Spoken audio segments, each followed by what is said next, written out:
last years of the 19th century, that human affairs were being watched from the timeless worlds of space. No one could have dreamed we were being scrutinized as someone with a microscope studies creatures that swarm and multiply in a drop of water. Few men even considered the possibility of life on other planets. And yet, across the gulf of space, minds immeasurably superior to ours regarded this Earth with envious eyes. And slowly and surely, they drew their plans against us.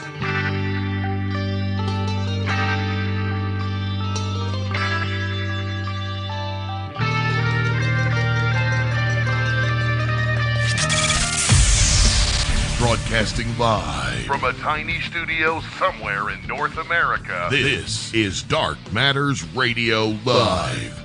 And now I give you your host, the silverback of ufology. Here's Don Ecker.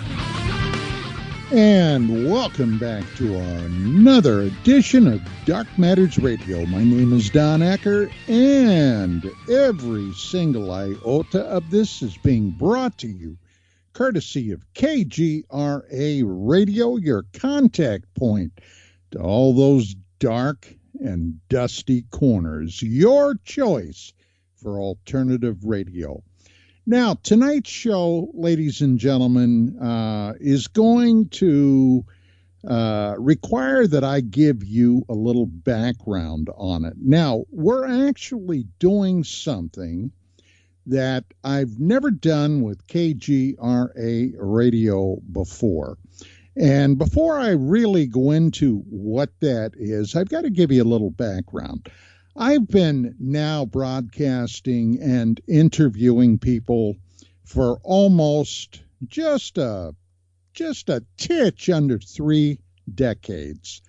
And in that period of time, I suppose now the number of people that I've talked to, that I've interviewed, that I've appeared on numerous radio shows would number probably somewhere in the thousands. And in all that time, I have interfaced with people literally from every walk of life.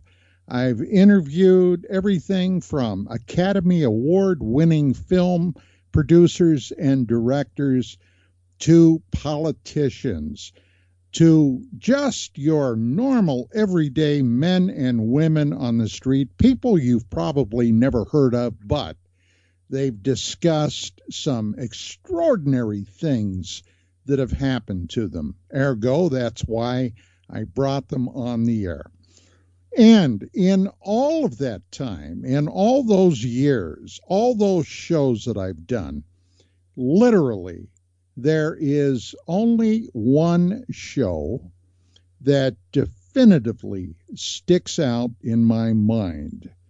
And that's the show you are about to hear tonight. Now, this show originally was broadcast literally just after Thanksgiving in 1995. And on that particular program, on my original radio show, which was UFOs Tonight, this was a gentleman that I had been trying to get in touch with and bring on the show for quite a while. Now, the reason? Well, starting back in the very, very early 1990s, I went on a quest that lasted literally over 20 years, exploring and investigating lunar phenomena. Now, of course, the very genesis of what I have been doing all those years literally goes back to the unidentified flying object phenomenon. This is something I've been on a quest for, well, for decades. And the reason, well, I just simply have always wanted to know exactly what in the world was happening with that, what it meant, what it means, who or what was behind it. Ergo, my radio shows over the years, from UFOs Tonight to Strange Days, finally Dark Matters Radio, We've never stopped that quest. Now, over the years, I have heard by now literally from hundreds of people that have pointed their finger at this show that you are about to hear tonight. This is a program that I have been told many times, and I'm not bragging about this, I'm just simply telling you what is what with it. I have been told this was the most compelling radio interview that those audience members that approached me have ever heard. My guest that evening was a gentleman by the name of Vito Saccheri. Now, Vito was a mechanical engineer. He was working in the petroleum industry down in Houston, Texas. And in those days, and I'm talking now, in the late 1970s, Venezuela was then a free, independent country that had a lot of American oil corporations down there drilling for petroleum products. We had a working relationship with them. This was long before the communist, Marxist, and socialists took over and unfortunately literally ran that nation into a garbage pile. Now, Vito had been basically communicating with one of these individuals working down in Venezuela, another American working for an American oil company, and Vito's organization was basically doing contract work for these folks. Well, this fellow ended up being sent up by his supervisors to meet with Vito and his company to finalize some arrangements for some equipment and material that Vito's company was basically providing for them. But this fellow, his name was Lester Howes, was also up there on a personal mission. Somewhere in the mid to latter 1970s, he came across a brand new book written by a fellow by the name of George H. Leonard, titled Somebody Else is on the Moon. Now, Lester read and reread this book, was fascinated. As it turned out, Leonard had been a science writer who knew some of the people within the Apollo moon mission structure at NASA. And after the final Apollo program back in 1972, when Apollo ended, some of these scientists within NASA provided some lunar photographs to George Leonard. Well, he ended up writing a book. Now, mysteriously, that book ended up leaving the shelves almost right after it was introduced. It was as if someone wanted to make sure that the majority of the public never read that book. Now, I personally have an old paperback copy of it. You can probably still find copies of Leonard's book, Somebody Else is on the Moon, if you do some real in-depth searching. But when I checked it out, I found that copies that were still existing were almost prohibitively expensive. Well, Vito came on the show that night right after Thanksgiving 1995 and detailed literally one of the most extraordinary adventures I think I have ever come across. And all the audience that heard that show that have approached me over the years, as a matter of fact, just last week during our roundtable panel that we did on Dark Matters Radio, one of my panel members even mentioned this interview. Now, I talked to KGRA. I talked to my producer, Bill Skywatcher, and I had a request for them. I said, look, I've never done this before, but I would love, since this show that you're about to hear still generates a lot of comment, I would like to run this and in its entirety. And Bill did some checking, and he said, okay, he said, we can do that. He said, we can run it with no commercials or anything else, but I wanted to, number one, thank Bill profusely for this. Number two, thank KGRA. And number three, I look forward to what your thoughts are after you hear this show. Bill is joining me now. And Bill, first off, my friend, once again, thank you so much for doing this. Well, as your producer, it's an honor and a pleasure to do this. And I did try to clean up the audio file to the best of my ability, but I have to tell you, I was doing a stream the other night, and Father John, I call him Father John Ostains, I mentioned that we may be doing this week, and he says, Bill, every time I hear that show, it gives me the chills. And he's not the only one that's told me that. I've gotten numerous responses about this show in particular. Every time you bring up this individual's name, that happens. So I'm glad that we can bring it to the KGRA audience who may not be aware of this interview.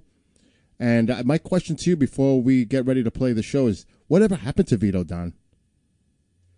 Well, you're aware, Bill, because I know I've told you that back in 2014, after years and years of trying, I finally became a producer on a show which ended up airing on the Sci-Fi Channel on the 20th of July. It was the anniversary of the original Apollo 11 touchdown on the moon through Kiviat Productions. Mm-hmm. I ended up being the research producer on a lunar show showing lunar phenomena that has been discovered mostly in NASA archives, including a photograph that I discovered that shows what has to be a huge pipe of some type running through a lunar crater, which to me means only one thing. At some point in the past, and very likely even today, there are areas on the lunar surface, on the moon, that are occupied by someone or something. And this has been a suspicion of many researchers that have followed the lunar thing for many years. Well, I was able to get Vito Saccheri on that program. Now, unfortunately, they did not give Vito the time that I thought he truly deserved. But he is on that special. Okay. And the name of the show was The Truth Revealed, Aliens on the Moon. And just a couple of years ago, Vito passed away. Wow. He was getting up there in age. And sometime after he did pass on, and I never knew any of his other family, I was contacted by Vito's sister because I had always stood up for Vito and his story. As far as I could tell and knew, this guy was telling it just like he experienced it. And unfortunately, like happens so many times, he was attacked by the professional skeptic class. And I thought it was very unfortunate, and I would get somewhat heated with some of these skeptics. But his sister contacted me, and she was very appreciative of my efforts. And this show, I think you will discover, well, my God, Bill, it honestly, when I listen to it, and I've listened to it now countless times, literally, it still sends chills up my spine. Well, with that being said, let's start rolling out this show and let the audience hear it. And Don, thank you for providing this to KGRA and the listeners. So without further ado, let's roll the show. Well, the show that you are about to hear is a classic in, among other places, the UFO Underground. After my show the other evening with Alan Sturm and his book ULOs, or Unidentified Lunar Objects, Revealed in NASA Photography, I've received a lot of feedback. And this brings me to tonight's show. In November of 1995, on my old radio show, UFOs Tonight, I hosted a man from Houston, Texas, who was a petrochemical engineer. And during that program, he detailed an absolutely amazing encounter that he and an associate had with NASA in 1979. What they were trying to do? They were trying to see our public lunar photos from the Apollo program, which up till that time, not too many people had actually tried to do. They pretty much accepted everything that NASA told them. Well, ladies and gentlemen, if this is the first time you've heard this interview with Mr. Vito Saccheri, I truly envy you, because the information that Saccheri revealed that night absolutely was shocking in its scope. And if you have an interest in unidentified lunar phenomena, stories and questions about things on the moon that quite frankly should not be there, then I can promise you this is one program you will not forget. So, without any further ado, let's do it. This is from November 1995, and the topic, unidentified lunar phenomena. The Cold War was at its frigid height in the 1950s between the United States and the Soviet Union. One of the buzzwords, this race to space. Both the Soviet Union and the United States had both announced that they were going to place artificial satellites in orbit. However, the world was shocked in October 1957 when the Russians launched Sputnik 1 into Earth orbit, the first time in human history that an artificial satellite had been placed in orbit outside planet Earth. Well, this caused a political crisis unlike anything that had been seen since Pearl Harbor 1941, when the Japanese launched their sneak attack on the Pacific Fleet. There were talks all across the nation of a missile gap. What were we going to do? Is it possible that the Russians had beat us with a technological leap unlike anything that had been seen since the Wright brothers flew their airplane? Well, 1 year later, October 1958, President Dwight D. Eisenhower announced the formation of a brand new federal bureaucracy called the National Aeronautics and Space Administration, or NASA, the first all-civilian, most open federal bureaucracy in government. At least, this is how it was built. Things began. Astronauts were picked. The Mercury 7. It looked like America was definitely going to jump into space. 1962, new incoming President John F. Kennedy challenged the United States to go to the moon, bring a man back safely before the decade was out. Lo and behold, that very thing happened in July of 1969. All well and good. We had spent billions and billions of dollars and human lives.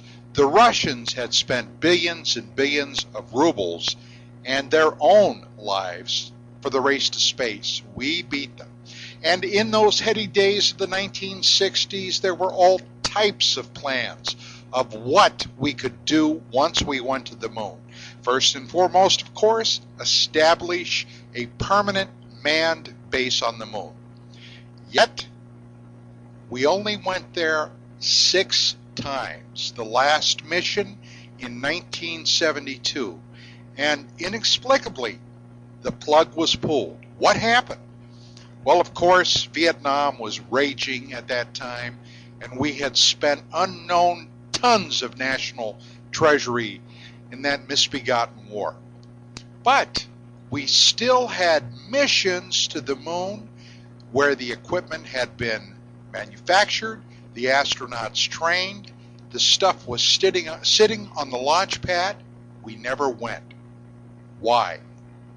Well, in 1976, a science writer by the name of George H. Leonard wrote a book that almost passed unnoticed, titled Somebody Else is on the Moon. In November 1995, on my old program, UFOs Tonight, I had the chance to interview a mechanical engineer from the petrochemical industry who had an absolutely unbelievable and fascinating experience that happened to him back in 1979 when he and a friend went to NASA to see these public lunar photographs. His name, Vito Saccheri. Now, I'm just going to let Vito tell you the story. This is another unforgettable show from UFOs Tonight from November 1995, and I challenge you to tell me that at the end of this broadcast, your hair is not standing on end. However, before I introduce tonight's guest, I got to ask you a question. Have you gone outside and taken a look at the moon lately? Well, out here in Southern California, I got to tell you, the moon isn't looking too good tonight. It's just a crescent, and it's pretty hazy. But how many times have you gone out and looked at the moon when it was nice and full and clear? Perhaps you even have a telescope, and you've taken it out and you've looked at the craters on the moon, and you've wondered, geez, it's hard to imagine that human beings have walked there. But are human beings the only ones that have walked there?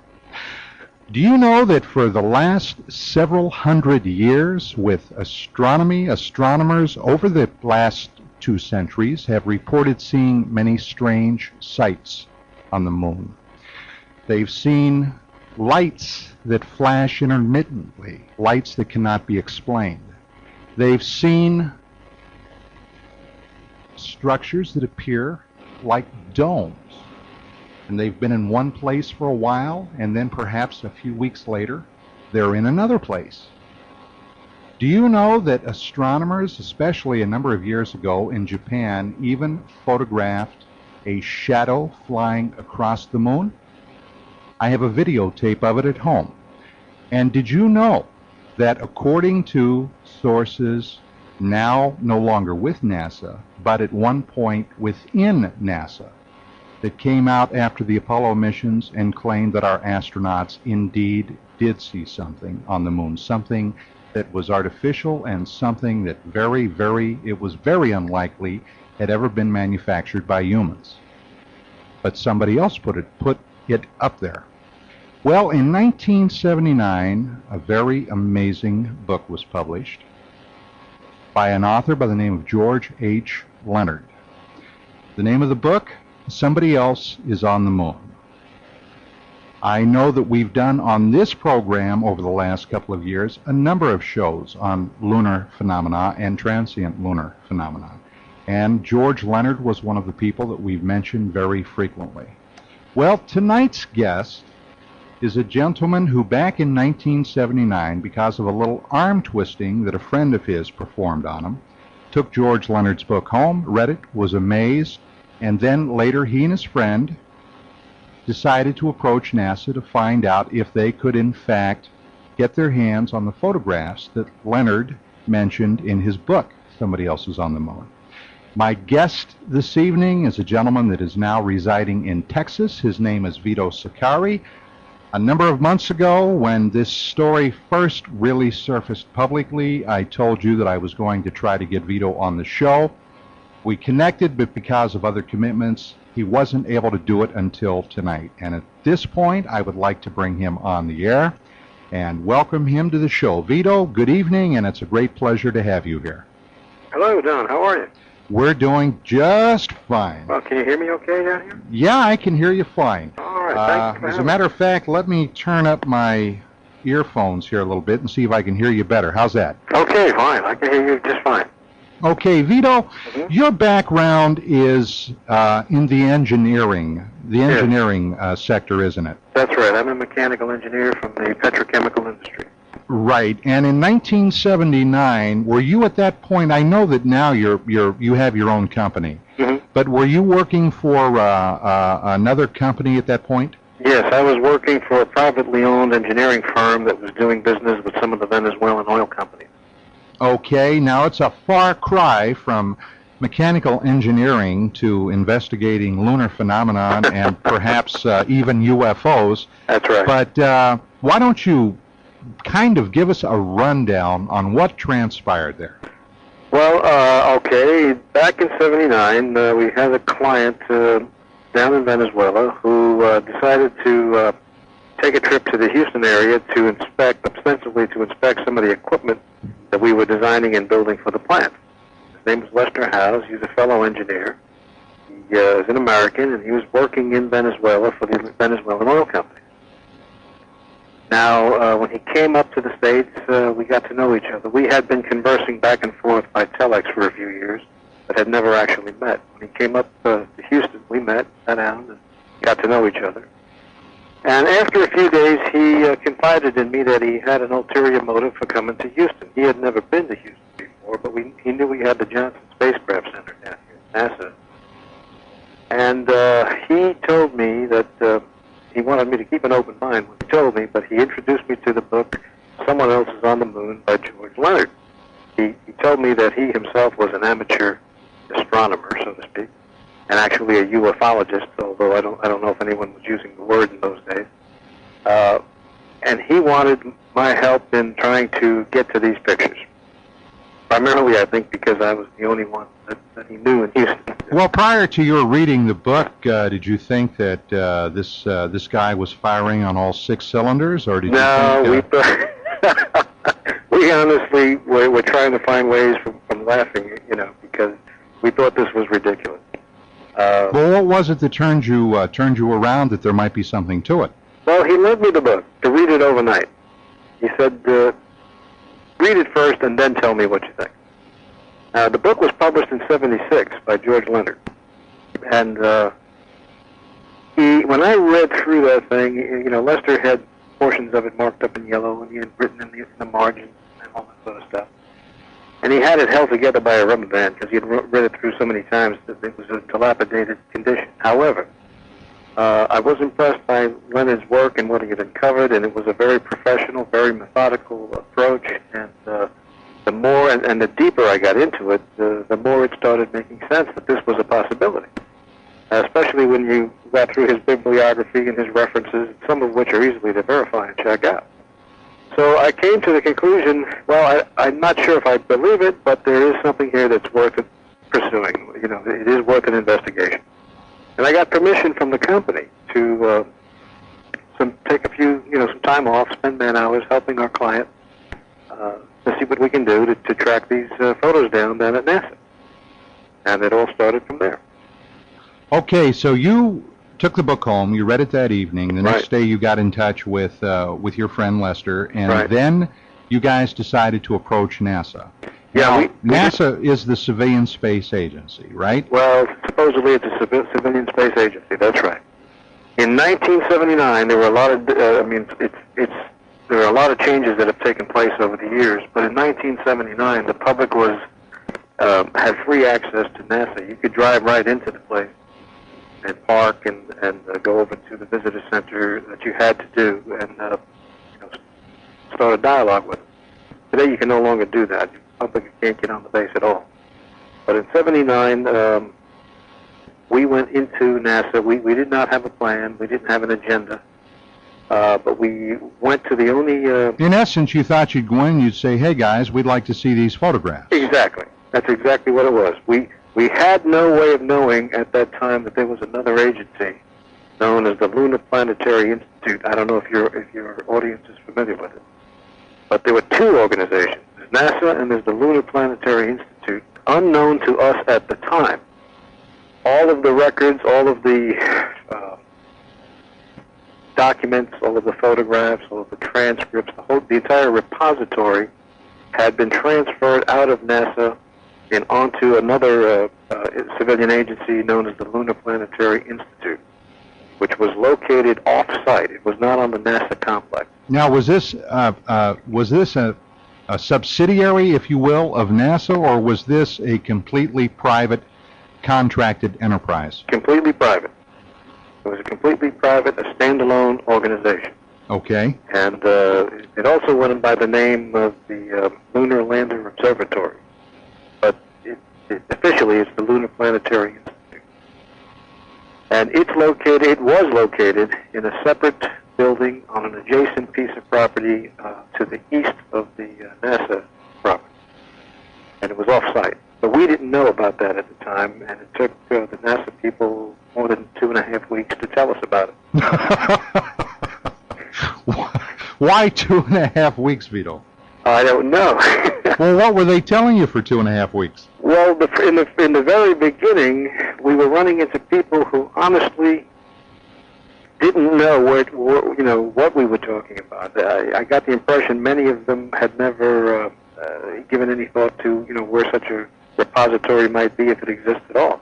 So they didn't know what to do with us. We simply got passed up the line to higher and higher levels of management. So, in essence, you're saying you got the bureaucratic the shuffle. Did we ever? Yeah. And the higher up we went, the more resistance we ran into. Into seeing these publicly, or they were supposed to have been publicly available photographs. That is correct. That was the main thrust of our argument back at that time. But the higher up we went, it seemed that the more resistance we were meeting to get to these photographs. And they started coming up with arguments about how it's classified information, how you folks shouldn't really be seeing this. Classified? Yeah, that was the key word that.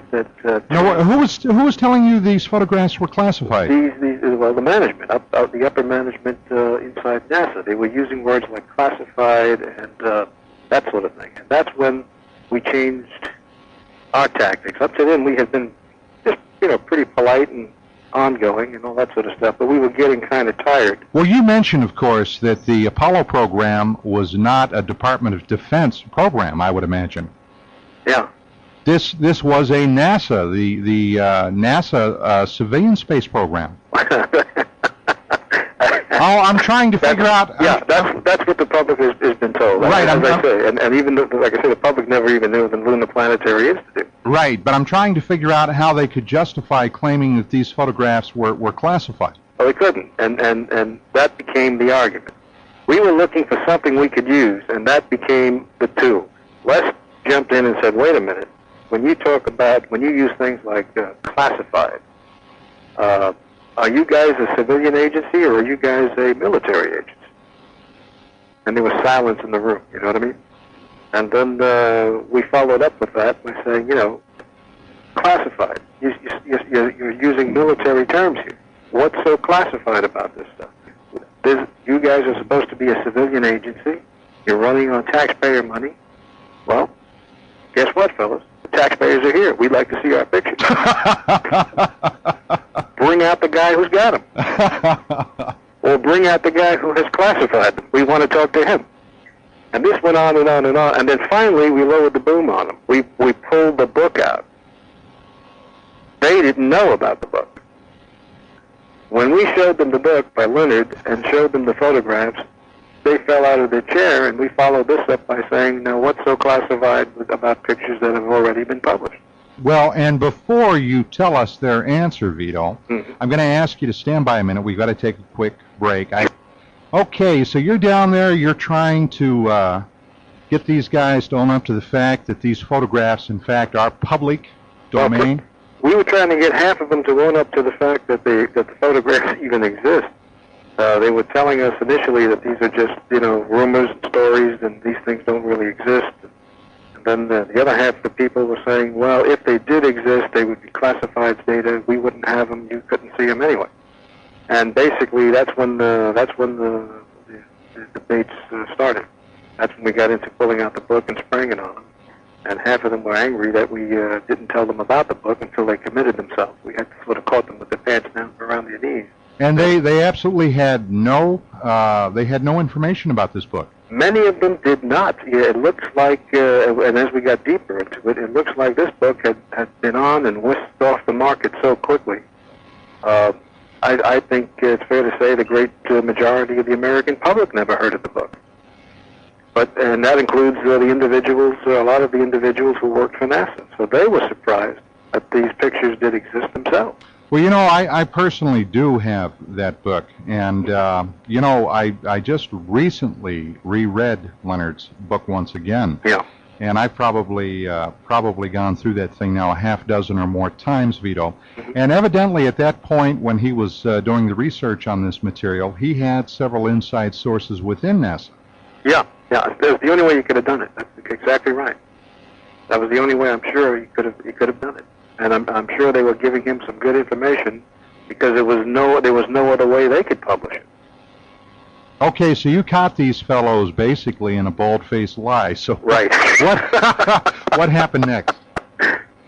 Well, this had been going on for a few days, and what happened next was what I call, I guess, the play for time. Okay, the only thing they could decide to do was that they needed time to decide what the next move was going to be. So they told us, okay, you're going to have to fill out some questionnaires. And I could imagine, I could see, picture some guy, sitting up all night in the back room somewhere, dreaming up these questions, because they asked just a bunch of questions. We filled out more paper than you can believe. It was terrible. It was enough to give a woodpecker a headache. Let me tell you. Did you have any access to any media outlets then that you could take this incredible story to? No, and that was some of the emphasis behind the questions, sprinkled among the questions they were asking. Were questions like, are you affiliated with the news media? Are you an author? Are you a news reporter? Do you have intentions of publishing anything? That sort of thing. They were quite concerned about that. And this was sprinkled in between the usual questions like, are you now or have you ever been a member of the Communist Party? Are you looking to overthrow the United States government? To see these moon photos? Yeah, and what's your grandmother's maiden name? They wanted the whole family tree here, We went through just a bunch of questions. And I suspect that this gave them the excuse to say, well, now we're going to need time, to review this. Did you take this to later on to either your state representative or senator? No, we never did. No, we never did. There's reasons for it. At the end of the story, you see what our final position was. Okay. Essentially, they had us there just hours filling out stuff that they then used to say we're going to need time to review all of this stuff. And they started, I guess, some sort of a low-level investigation. They had called my employer to verify my employment, that sort of thing. Make sure we were who we said we were. They wanted to satisfy themselves that... now, this is NASA, not the CIA or the FBI, this is NASA, right? Yeah, this is NASA, exactly. And we went with this. We went along with this. And because we had decided that this was getting personal now, you know what I mean?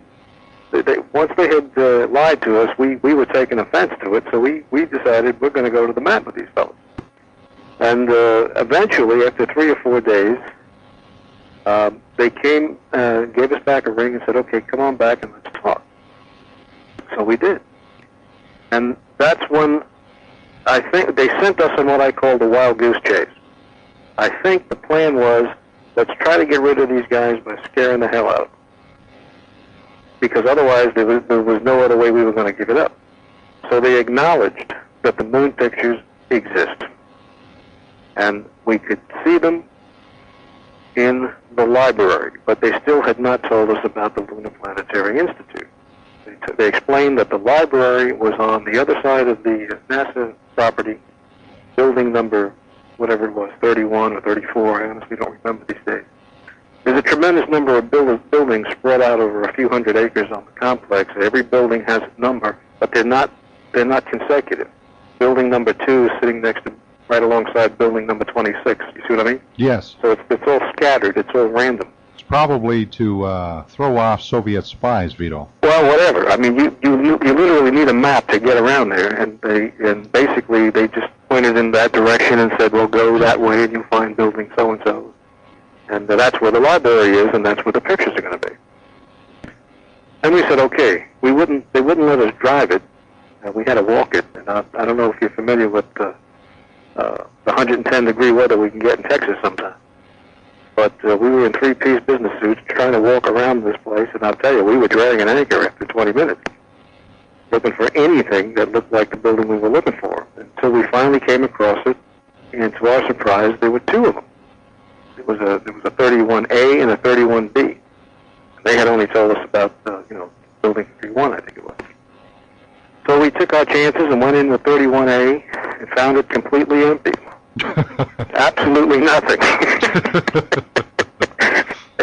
Actually, this is not funny, but it is. Oh, we were angry, let me tell you. This place was empty, zilch. There was, it did appear that there at one time had been something in there, but whatever had been in there had been taken out. Now remember, Vito, we're talking about our open civilian space agency. Absolutely, yeah. Okay. It was so open, the building was empty. But there were old electric cables hanging from the ceiling, that sort of thing. A few leftover display cases, desks. There was a space suit or something that looked like it had been part of an exhibit stuck in a corner somewhere. I mean, but for all practical purposes, this was empty. So we came out of 31A and decided, well, they must mean 31B. Next one. And we walked into 31B and found ourselves in the middle of a high-security area where the public is not allowed to be during an operation. In those days, you were allowed to take a tour, for example, but you could only go to certain buildings where they didn't have anything going on. You follow me? Yes. If they actually had an operation going on, you couldn't go in there. So we walked into the middle of the what I call the Jupiter team. I don't know if you remember the Voyager 2. Yes, I do. Satellite mission. Well, we walked in there, and they've got this ongoing mission, and they've got they're sitting around all these computer terminals and screaming and applauding and celebrating because the photos from the Jupiter 2 mission were just coming in. It was during that time period. Uh-huh. And boy, they were ecstatic. And as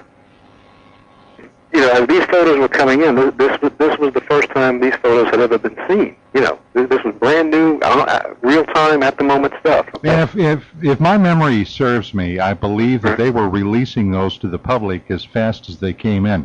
They may have been, but we were there when they were coming in.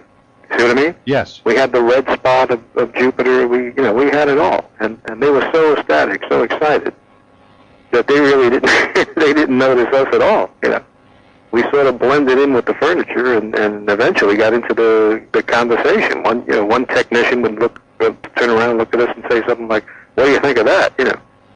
And then we'd look at it and say, "Oh yeah, it's great." And we were trying to be invisible, And nobody had a clue who you were. Nobody had a clue, and they were all these contractors and from various companies and project managers, project directors, project engineers, computer engineers, secretary. Everybody who had ever had anything to do with the Voyager project was there, because today this was it. You know what I mean? This was their culmination after years of work. So this week was the week they were getting their stuff, and we were right flat smack in the middle of it. And after about 20 minutes, Lester decided to, test the water, so to speak. And he made a statement which, for that particular team, was totally inappropriate. He said something like, "Oh, and what do you think of those moon pictures?" And by the way, are they in this building somewhere? And they turned around and they looked with a really puzzled look on their face. Wait a minute, that's the Lunar Project. This is the Jupiter Project. Hey, who are you guys? When they found out we didn't belong there, the whole environment changed. They clammed up like a shell. Nobody would say anything. Drawers were slamming shut. They were covering stuff on the desk. They were putting these little blankets over the CRT terminals. You couldn't see anything. It was a big discussion. We were trying to explain who we were, what we were doing there. We had been sent to there, all that sort of stuff. Somebody shoved the phone in my hand, and there was a guy on the other end saying, I'm Mr. So-and-so. Who are you guys? What are you doing there? And how did you get past the civilian sector? And what's this thing about taxpayers, moon pictures? Just who are you fellas? They didn't know we were coming. See? Uh-huh. And they said, okay, stay right where you are. We're coming. And less than 5 minutes, we had an escort. Some security groups were in there, and this got to be a real, Chinese fire drill. So we counted by pulling out the book again, and we started passing the book around. And when we passed the book around, that's when it all came down. They escorted us out of the building, and we not only got escorted out of the building, we flat got kicked out of the whole complex. We were asked to leave. And naturally, nobody at the administration building who had sent us over there was available. Nobody would own up. Nobody was on the phone. They would call over to try to verify what we were telling them. There was nobody on the other end who was ready to say, we sent those guys over there. And we were in the sheep dip, and boy, it hit the fan. They were reading the riot act. You're breaking violation of federal code, so-and-so, and this and that, And as I look back on it, I genuinely believe it was just a setup designed to scare us out of there and don't come back. Well, Vito, we're going to have to stop right there because we're at the bottom of the hour. Okay, we're back and back to the show. Vito, we are back online.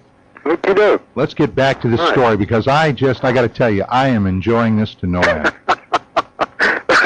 Well, we weren't enjoying it then, I can tell you. We were angry, and so they're hustling you off under federal code. Yeah, basically giving you a boot. And literally, and as I look back in hindsight, I think we're probably the only two guys who ever got kicked out of NASA to start with. And as I look back in hindsight, though, I think it was a calculated thing designed to, either get us in trouble or scare the hell out of us. I don't think they actually had any genuine intentions of prosecuting or anything like that. You follow me? Yeah. I think they were just trying to scare us off, is what it came down to, hoping we wouldn't come back. But the next morning, we were all over the phones, and we were calling, and boy, we were angry. And they couldn't apologize fast enough, long enough, hard enough. You know what I mean? They were tripping over their feet, apologizing for the mix-up. They explained that the library and the entire repository actually had been there, but it had been moved out 6 months earlier, and nobody told them about it, and all that sort of stuff. And we were threatening to. I was bluffing, actually. I said, we're in the process right now of making 1,000 Xerox copies of this book, and we're going to spread it to everybody in NASA. We're tired of playing button, who's got the button with you fellas on this thing. So they finally said, okay, we're going to make arrangements for you to get to the library. And they explained that it was off-site, and it had been moved to a place called the Lunar Lander Observatory. Now, was this an actual astronomical observatory? We thought it was, because by the name Lunar Lander Observatory, we were picturing a building that has, a dome on the top. Right. And a telescope sticking out. Follow me? Right. And they explained they didn't call it the Lunar Planetary Institute. They called it the Lunar Lander Observatory. And they said if you wait 2 more days, they'll be expecting you at 9 in the morning. And we got there at 8, okay? We tried to get there. Now, they explained where to find this place. You were supposed to drive down the road and go past NASA. And as you pass NASA, their East Battery Limit, you're going to find the Lunar Lander Observatory. So we did. We went down that road, and instead of turning into NASA, we just kept going. When we got to the end of the NASA property, it was nothing but a forest, a very thick, dense woods, forest. And you couldn't see anything into that. You couldn't see anything from the road. So we just we thought, well, maybe it's further down. So we just kept going and going. And before you know it, we're crossing bridges and we're into the goddamn Gulf of Mexico. So we literally had to come back and forth up and down this road, angry as hell that they had done it to us again, you know what I mean? Because we thought maybe they were making up this whole thing and there really isn't a lunar lander observatory up. Anyway, on the third or maybe the fourth pass, Lester noticed a small dirt road that came 90 degrees to the main road. Okay? Right. And on this dirt road, the forest was on its right and on its left. You couldn't see into it. It was just a very dark dirt road. It was right at the end of the NASA property line and adjacent to their property line. So it went down into the property as you were driving by, okay? On the main road. Right. All it had Obviously not marked with a sign or anything. Well, there was a sign. There was a small 2 little posts in front of the dirt road. They were maybe a foot and a half high, with a little chain link thing that went across and a sign on it that said, "No trespassing." So we decided that's got to be it. After everything we've been through, that's got to be the place. We took that chain link thing down and we drove down that dirt road. And we probably went somewhere between half and 3/4 of a mile and made a large U-turn back to the right. And now we were heading back to the main road. And in all that time, we didn't see nothing but trees. But eventually, this road makes a sort of a dog leg to the left, and it takes you and you wind up in front of just a beautiful 2-story old building, old architecture, heavy stoneware, that type of work. Right. We wound up in the parking lot, and there's nothing on the building. There's no number, there's no mailbox, nothing. We find our way to the front door, and on the front door there's just a little plaque, maybe half-inch high letters, and it says Lunar Planetary Institute. So we knew this was the place, okay? Right. The front door is left of center in the building. It's not in the middle of the building, it's left of center. So when you walk in the front door, all of the activity is off to your right. You follow me? Yep. They had a main hall off to the right with a lot of activity. People were walking back and forth. There were meetings going on. There was a large desk. There was people carrying computer printouts, that sort of thing. And off to our left was a small archway. It looked like someplace the janitor might put his stuff. You follow me? Mm-hmm. When we told them we were looking for the Lunar Lander Library, they pointed to that archway and said, well, that's where you have to go. And this led us to another door, which took us down a winding stairway into a tunnel. We were now at the bottom of a winding stairway in a very dark tunnel. And this was underground? Yeah, this was underground. And it was dark as all hell, except for a string of light bulbs along the top, okay? It was the roof was not flat. It was circular. All right? Gotcha. And as you walk down this thing, they had these very dimly lit 25-watt type bulbs, And everything looked like it was painted black. We couldn't see anything. We just walked down this tunnel. And we walked two abreast. It was wide enough for two guys, okay?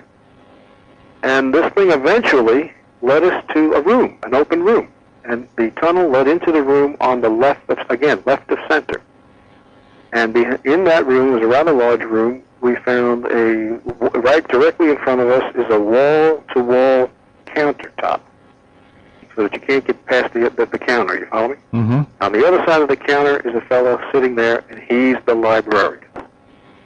And I seem to remember his name was Roger, but I can't for the life of me remember his last name.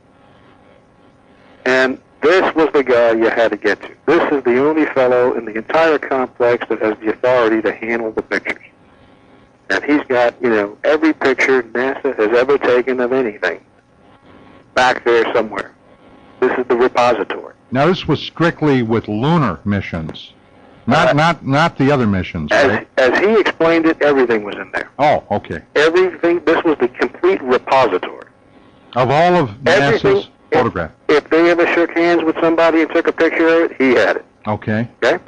But every picture is as you know, has its own identification number.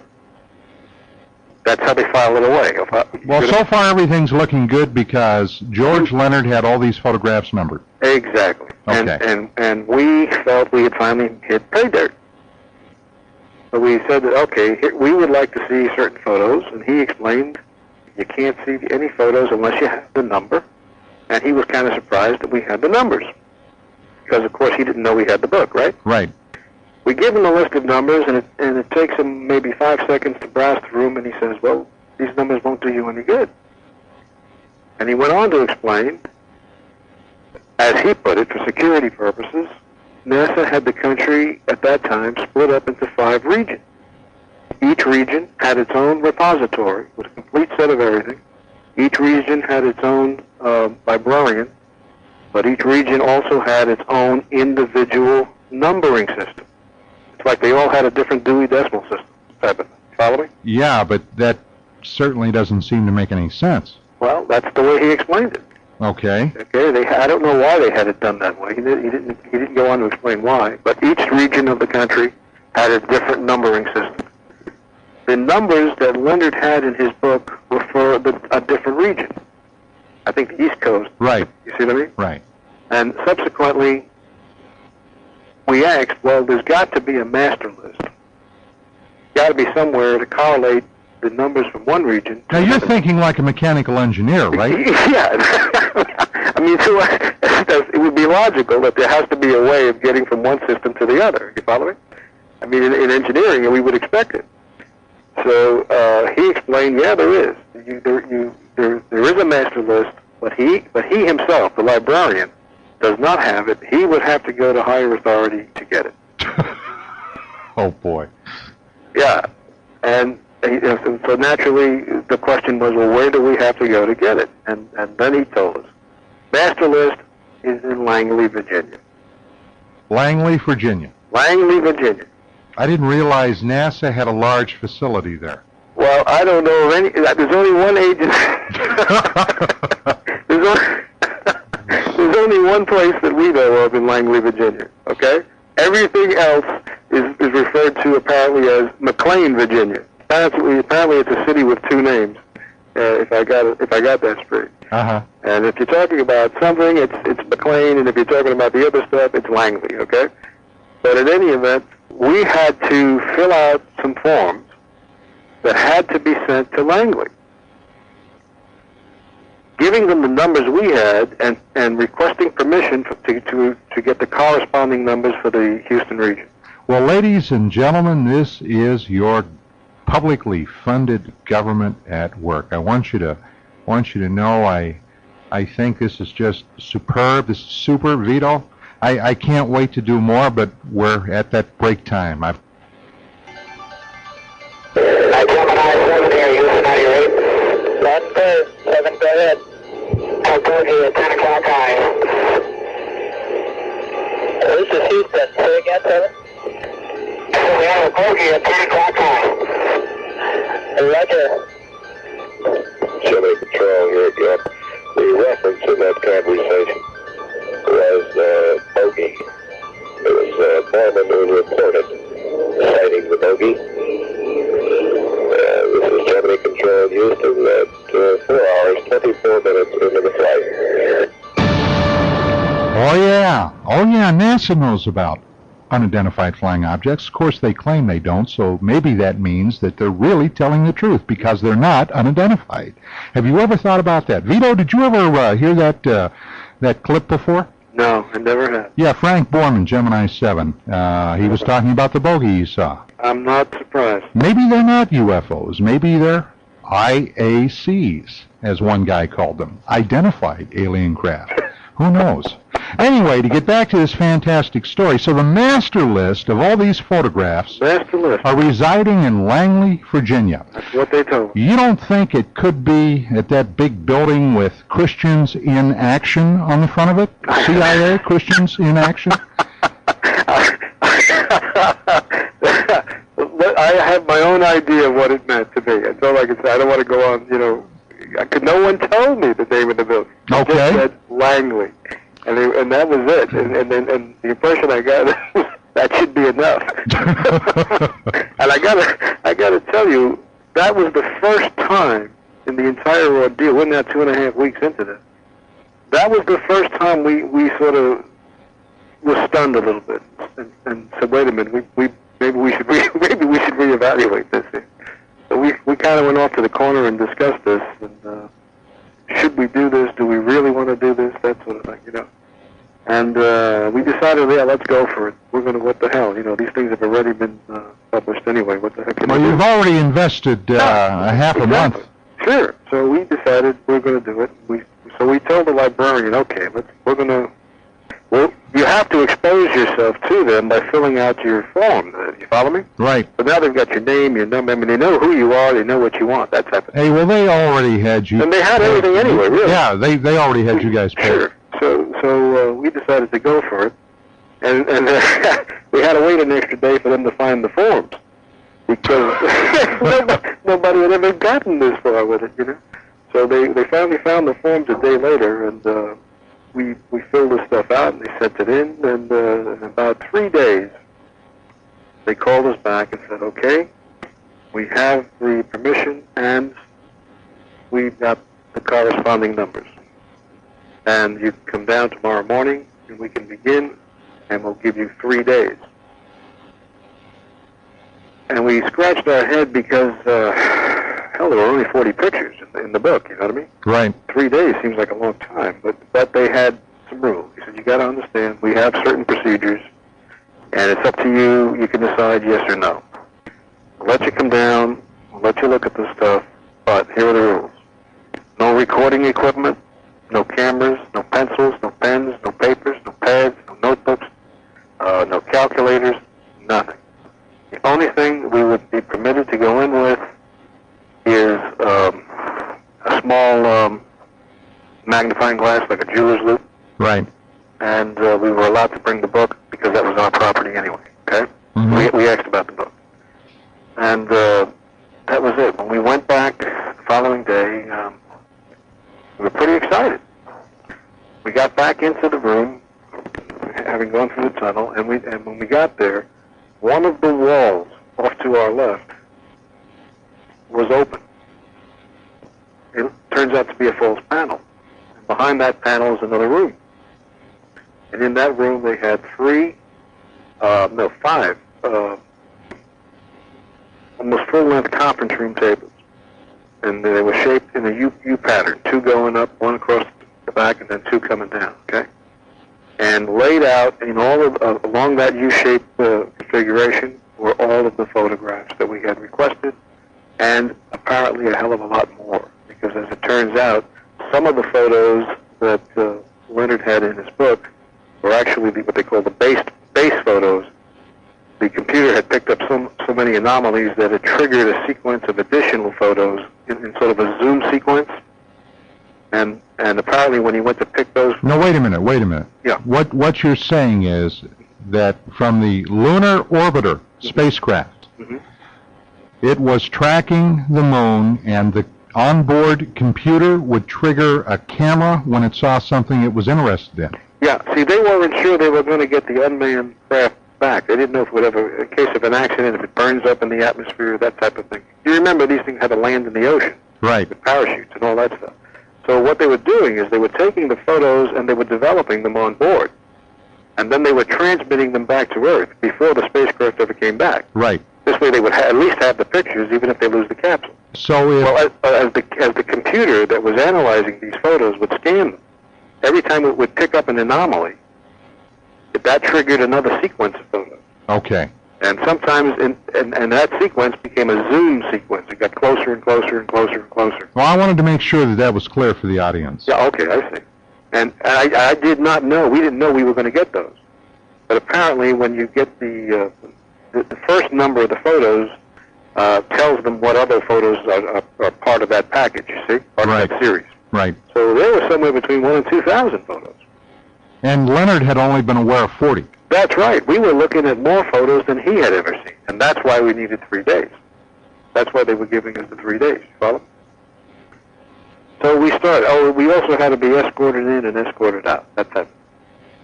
By armed guards? No, these guys were dressed in suits, and we were never searched or anything like that. But, you know, you went in escorted, you came out escorted. If you needed to take a rest or a bathroom break or something like that, you came out, they came out, that type of thing. What were they afraid you were going to do? I have no idea. You know, well, for something... This was simply their procedure. This was their civilian... Now, this is certainly not like, for example, going to the FBI series of buildings, you know, the complex of buildings, or the CIA, but this seems pretty draconian for NASA, for something that was supposed to be publicly, publicly available. Publicly accessible, that's correct. Anyway, that's how it was. That was the situation. Okay. Now, we were very damn excited, I got to tell you. We had finally hit pay dirt. We got to what we were looking for. And I would say that as we started to look at the photograph, let me give you an idea of the photos before we go any further so your audience understands it. The original negatives were very large. We're talking about photos that are like 24 by 30, 24 by 32, okay? Mm-hmm. That's the actual size of the thing. And the clarity was crystal clear, very high resolution stuff. Very unlike what was in Leonard's book, which were very, very bad representations of these photos. Yeah, when you reduce them in size, you're losing an awful lot of clarity. You follow me? Yeah. And when you make Xerox type copies of these things for publication, you're losing even more resolution. Right. That's why in Leonard's book, in addition to the photographs, he included a series of hand sketches. Yes. To show you what was in each photograph. See what I mean? Yes. Because he knew that the book was too small to actually see anything in those photos. But I got to tell you, the resolution was very high, very crystal clear. Your eyes did have to get acclimated because there's almost no color. There's no offsetting color. Everything's sort of a dullish gray. Right. You know what I mean on the surface. Well, I have a series of lunar photos, so I know exactly what you're talking about. There you go. Then you're with me. But and as I say, we started out very, very excited about it. But within the first minute or two, I got to tell you, it turned into a very quiet and a very solemn type occasion for us. Why is that? We knew what we were looking at, and we knew what it meant. And this wasn't a game anymore. Okay, what were you looking at? We were looking at, as best as I can remember from all of it now, the great majority of the stuff we saw looked like excavation type or construction equipment. Coming from the petrochemical industry, we were pretty familiar with building refineries and that type of stuff. We know construction equipment. We were coordinating this with Leonard's book. There were pipelines. There were pipe fittings. There were certain pictures had what appeared to be some type of construction equipment. I can't say it's comparable to a bulldozer or anything like that, but it was earth-moving or moon-moving type equipment. Now, Leonard, in his book, when he made statements about what he saw in the photographs, which apparently was artificial constructions with a definite intelligence behind it. No question about it. That they were huge. Yeah, these things are extremely huge. Now, we're not talking about a 30-foot bulldozer, are we? No. So, in fact, that was one of the frustrating parts to us. On the back of each photo was the statistical data that you would need to calculate anything on the surface. For example, the back of the photo told you how high off the surface this picture was taken from, and on what angle, and what angle the sun was on, that sort of thing. Right. And it's simply a matter of simple everyday high school, trigonometry to work out the numbers, and you can calculate how big this part is and how small that part. You follow me? Yes. But you can't do that in your head. You need pencil, paper, and little calculators. Now, even a slide rule would have done it. And that's obviously what they were trying to keep you from doing. We were not allowed to have any of that stuff. So we had to work with Leonard's book and take his word for it as to what the size of these things were. But I have to agree. We're talking stuff on a very large scale. We saw bridges. We saw a series of photos that had some cracks in the surface, sort of like what the Grand Canyon might look like from above. And bridges spanning these things. Hyperbolic curves. maybe 7, 8, 9 miles apart. There's really no way for us to calculate the distance. We found rectangular structures filling the entire insides of round circular craters that looked like they were either under construction or very ancient. Very ancient. Did pipelines crossing over the rims, in and out, that type of thing. Did the craters, were they named? I think on the back it gave you that information, but again, there was too many of them to we couldn't. I don't think I remember any of them, to be honest with you, because this was like 16 years ago. But I do think all of the technical data was there, the names of the locations were there, and all of this stuff was there. And there was just no way to once your eyes got acclimated now, there was no way to not see it. There were all kinds of what he calls X-drones. What Leonard called? Leonard calls X-drones, yeah. Right. To us, it reminded us of pipe fittings. And you could think of it as a large circular saw, if you will. It's a little X, you know what I mean? Well, Vito, we're at the top of the hour. Okay. We've got to take a top of the hour break. I hate to stop here, but let me just ask you this. Sure. Did you see anything that resembled what we classically think of as a UFO? Yes, we did. But it's not in the photos that showed up in Leonard's book. Okay. Vito, that had to be literally one of those experiences like recalling where you were when President Kennedy was killed. Yeah, it's a once in a lifetime event. I mean, in the end, we felt very privileged that we had gotten as far as we got, and to see what we had seen, and all the rest of it that came after.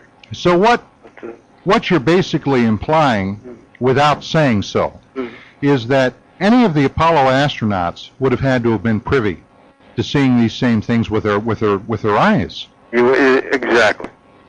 They would have had to be blind, and that's what led to the next phase of this investigation. Because after the third day, when we went down to the last hour, 45 minutes, I left the room just to stretch my legs. I had seen pretty much enough. And when I had gone out back into the main room, I noticed that another wall had been opened on the other side. This was another door. And I looked in and just peeked inside, and they had these bookcases, floor to ceiling. It was a small room, but they had bookcases in there with 3-ring binders, notebooks, with three-ring binder notebooks. They were white, okay? And I had asked the librarian, what is that? And he told me that was the result of those were the records of the experiments. He went on to say that, NASA was conducting all kinds of experiments. They periodically update the files and the records and all that sort of stuff.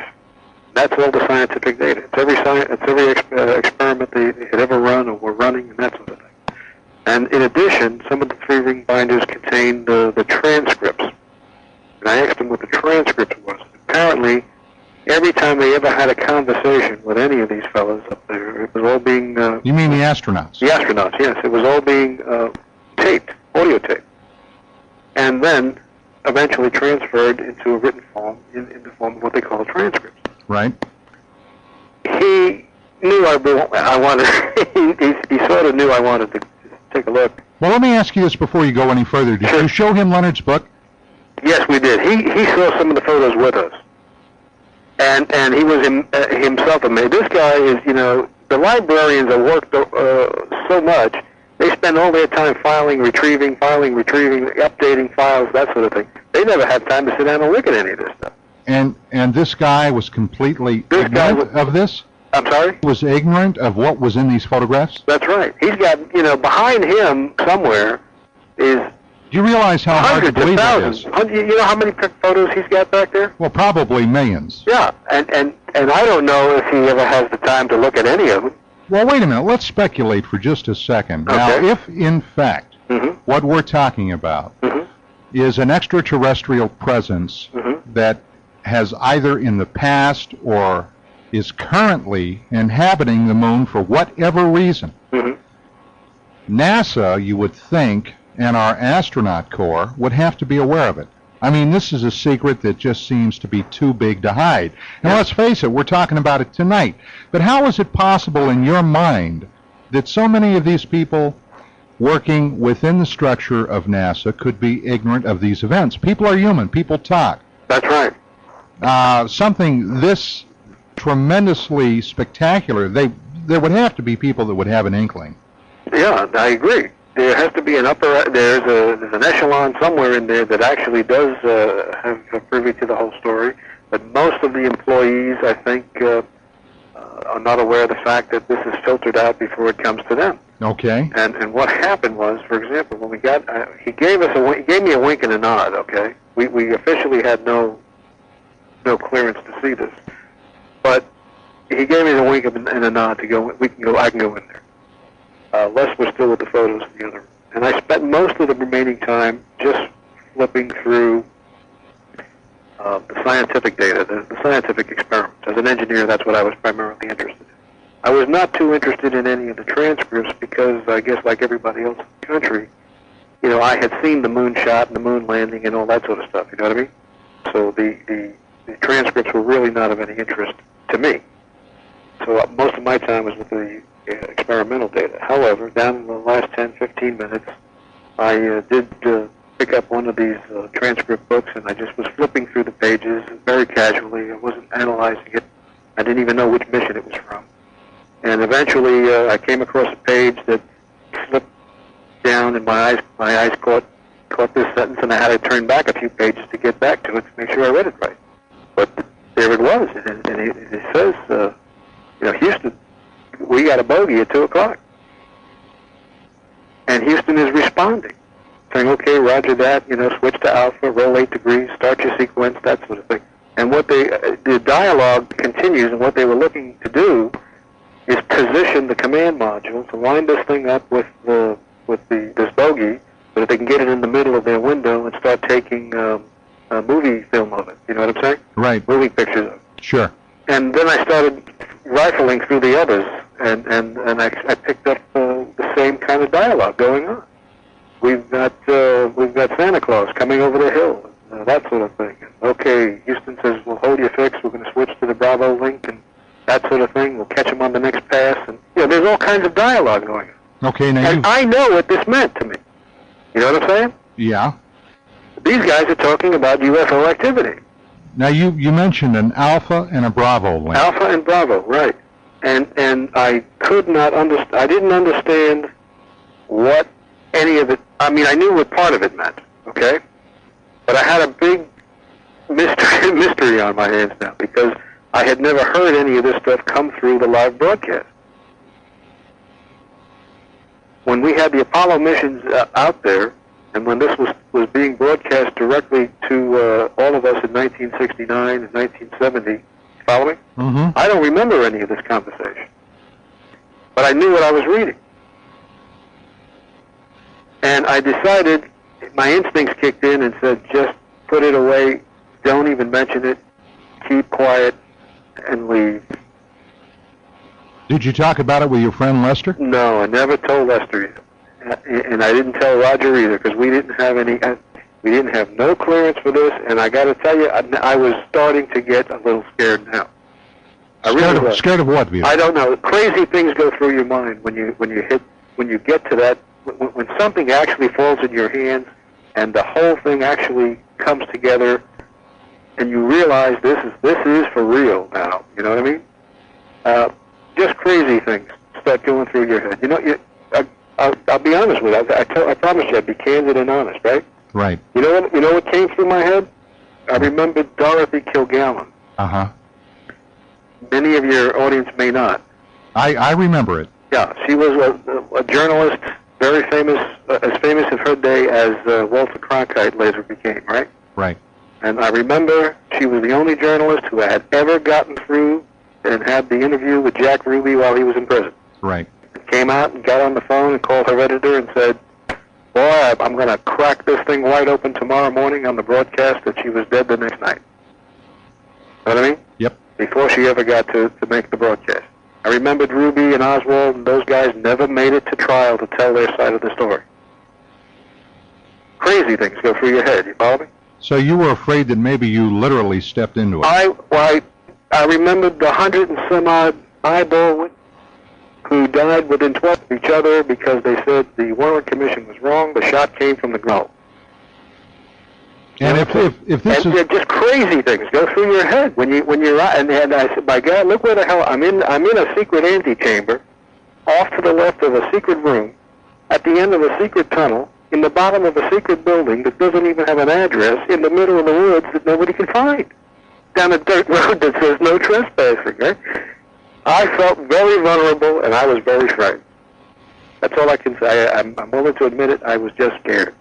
And I got the hell out of it. That's understandable. I left from there and we thank you very much. I want to go. and I don't mind admitting it.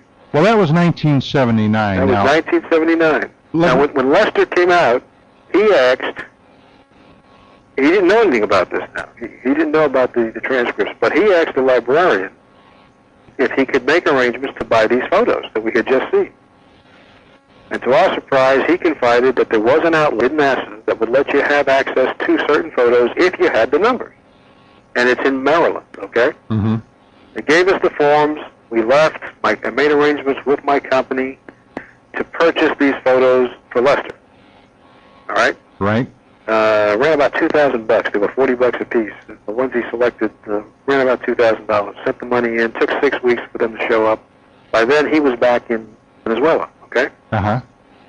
The photos came, they were full size, but the resolution was completely wiped out.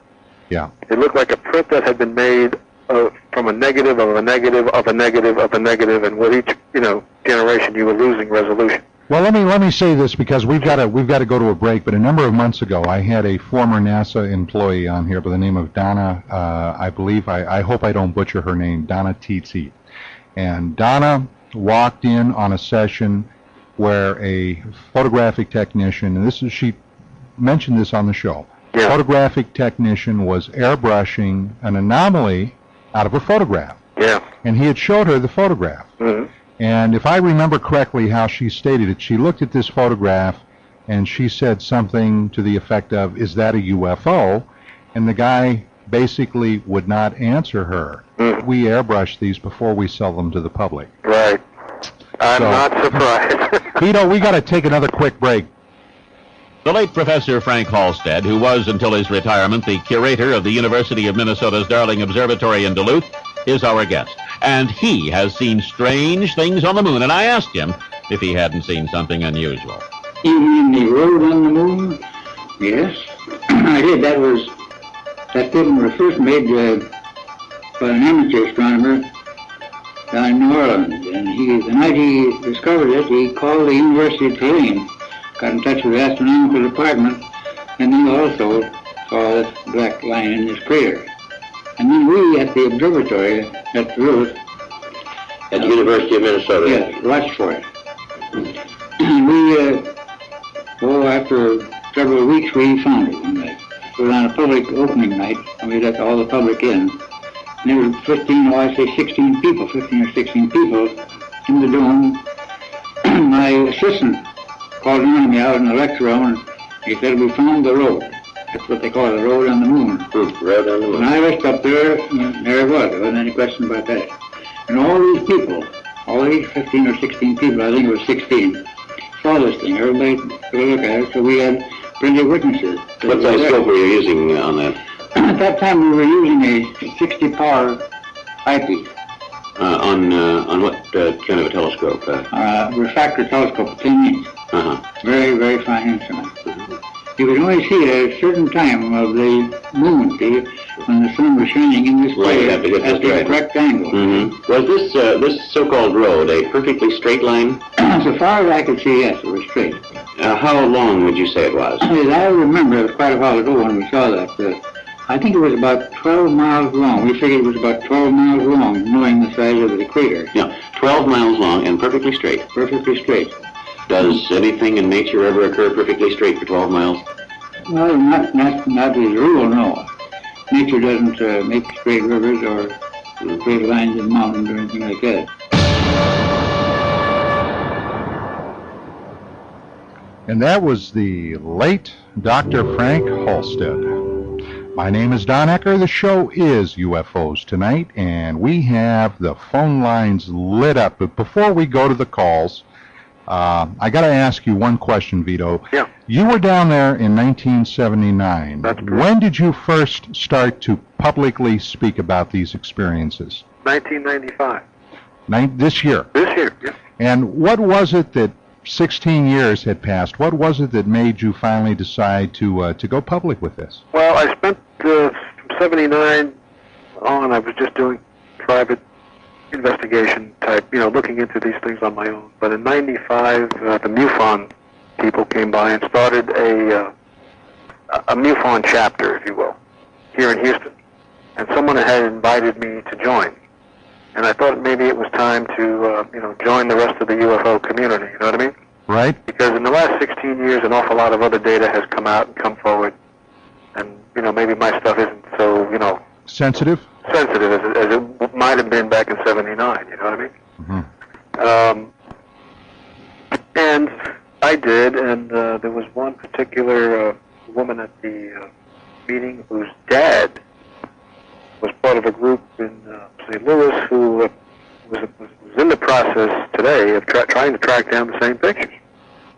And I told them about it, that, hey, we had done that in 79. So they put us together, and we chatted with this fellow and this and that. And the Houston branch of the MUFON group was starting up a newsletter, asked if I would mind writing up an article of my experience, that sort of thing, which I did. And then they published it in their small newsletter. Someone placed it on the internet, and it kind of went around the world a lot. And, things just led from one thing to the next from there. Well, those folks at MUFON in Houston were conducting an investigation on this, trying to verify what you were... That's right. They had asked, once it became a hot issue, they asked if they had completed the training course. They went through a very extensive training course. And they had asked if I had any objections if they conduct an investigation into the story, because it would give them something to investigate anyway, you follow me? They were just getting started anyhow. They really didn't have any UFO sightings to go after. This would allow them to practice their techniques and that sort of thing. And I welcomed it. I said, yeah, this is great, because I wanted the story verified. You know what I mean? Right. I didn't want to be just another fellow who had a story that couldn't be verified. So they went and started and conducted an in-depth investigation. They split up into like 8 or 9 different areas. Some started it with the Lunar Planetary Institute. Others were getting into NASA. Some were tracking down former NASA and LPI employees. Some had found the old building. Some were tracking down the old architectural plans to prove the tunnels, that sort of thing. And this was sort of an ongoing investigation. But quiet. The only way you can do it is quiet. Right. Exactly. It was, and I'm not at liberty really to let you know what they were finding out, because it's proprietary to the MUFON group in Houston. But I was very pleased with the progress. Well, unfortunately, though, somebody jumped the gun on this, didn't they? Prematurely, yeah. The newsletter came out announcing the investigation and gave them a preliminary result of the findings, and then went ahead and actually listed the names of all of the investigators. Which tipped, I would think, NASA. It tips off the opposition. So basically, they scuttled their own investigation. Well, the MUFON people did not do it. The Houston Sky people, which actually it's the same. One of the individuals is the same, but the editor of Houston Sky, I feel, was premature in releasing this information, and I don't think it was done to sabotage anything. I don't think it was done to deliberately hurt anything. But the journalistic agenda, is separate from the scientific agenda, and we were out to verify the story and conduct the necessary investigations that were needed to do that. Now the opposition knows about it. In fact, they even started calling our investigators with some very angry comments about it. And there's no way to trust. Now they're in a position to just sit back, wait for our investigators to surface, and just feed them disinformation. if they wanted to kill, the validity of the story. You follow me? Yeah. Well, let's get to the phone lines because Okay, these sure. folks have been waiting. We're going to go, as a matter of fact, to Dallas, Texas. We've got Glenn joining us on satellite. Glenn, good evening. How you doing, Don? We're doing good. Good show as usual. Well, thank you. To start this off, I want to tell Vito, if he's not aware of it, there's a NASA publication called a Chronological Catalog of Reported Lunar Events. It's contained in a NASA Technical Report R277, which is from July of 1968. And that article talks about lunar transient phenomena dating back to the year 1540 that they've been keeping track of. I don't know if you were aware of that or not. Let's see. Don, getting ready for this show, I was going over a few articles, and I came across one called The Long Saga of Lunar Anomalies. Yes. Written by you, yes. Which it talks about the works of Sylvan, Hoagland, and Cornett, and all of these things correspond and basically, as far as I can see, say a lot about what Vito's talking about here. Absolutely. The lunar question, Glenn, has been something that has literally, it's been one of the mainstays of my interest in the overall research field, because the moon is so close to us, but yet it's so far away. But it is one body that we can observe with instruments, i.e. telescopes and what have you.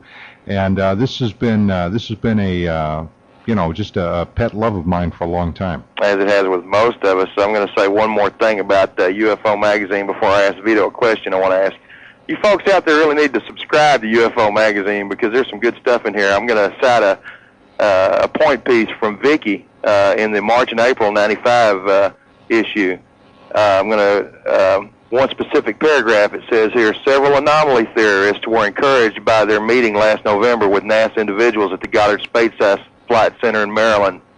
At that meeting, previously unreleased images were shared, some of which appear to confirm much of the current anomaly hypothesis, and some where certain regions were clearly blacked out, according to Mark Whitford, whose relationship to NASA led to the Goddard meeting. He says here, I'm reluctantly coming around to believe that there are artificial structures on the moon, which I'd like his comment on that. And also, I'll go ahead and ask this and get you guys' comments on it. In that June and July issue of the MUFON Houston Sky, Vito, you talked about a lady named Jane. Yes. That did a lot of the transcripts on the NASA missions. That's right. I was wondering if you had kept up with this lady, knew who she was, where she is now, and why hasn't she come forward to back you up on this story? Well, first of all, she doesn't know I wrote the article. Okay. And I protected her identity in the article. You'll notice it says I don't have permission to use her name, so I'll call her Jane.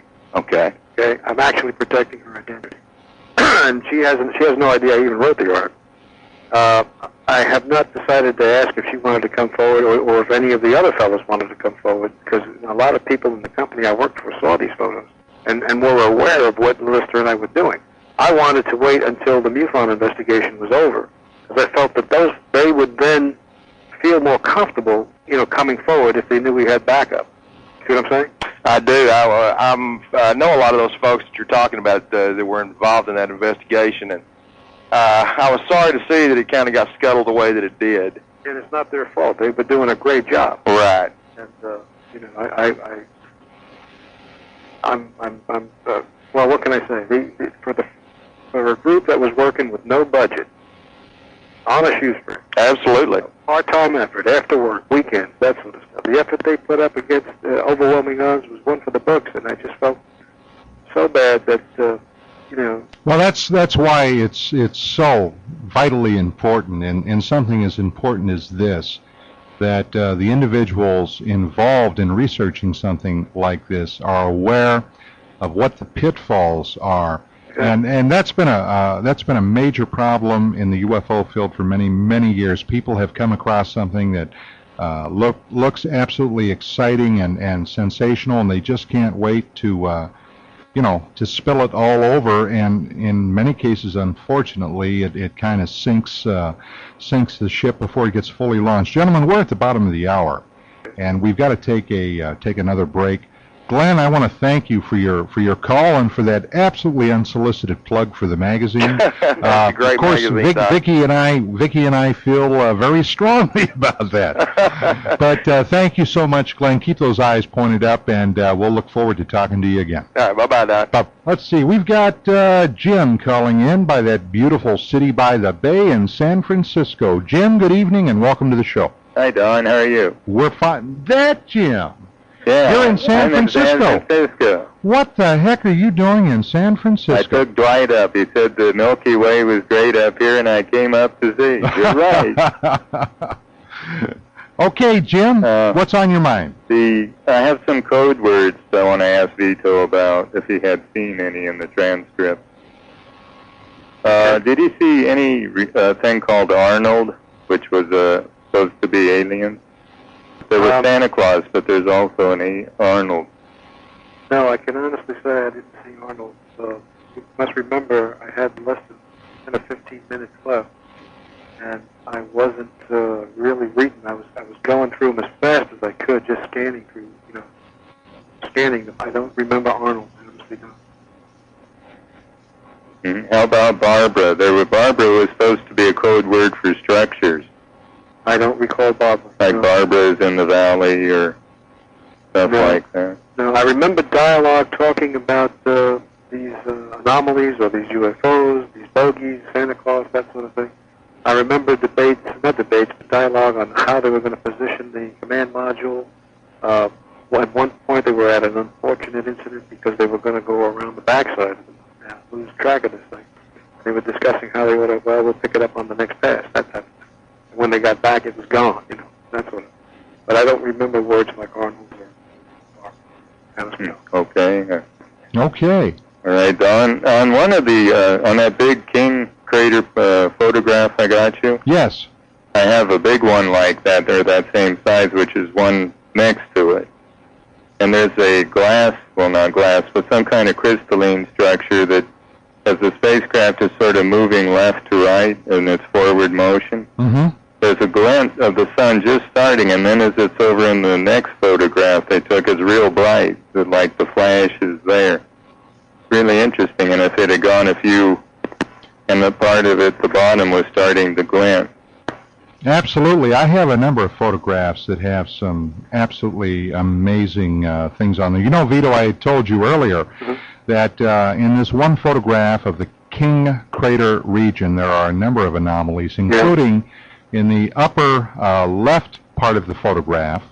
And Jim, I think you'll acknowledge this. There are two structures that appear to be two Quonset-type huts, which have what appear to be two lit windows on each structure. Do you know what I'm talking about? Yes, there is. And below that, there appears to be, and the only way I can describe it is it would have to be a very large, what appear to be antenna array, with an artificial structure beside it that looks, and this sounds weird, I realize it, but like an egg carton with the indentations in it. Did you see that thing, Jim? Yes, I finally did see that. You're right. We found it a couple of months back. So there, you're right. There are things in those photographs, ladies and gentlemen, that literally defy description unless somebody was there in the past or perhaps is still there. Jim, we've got to move along, but hey, you enjoy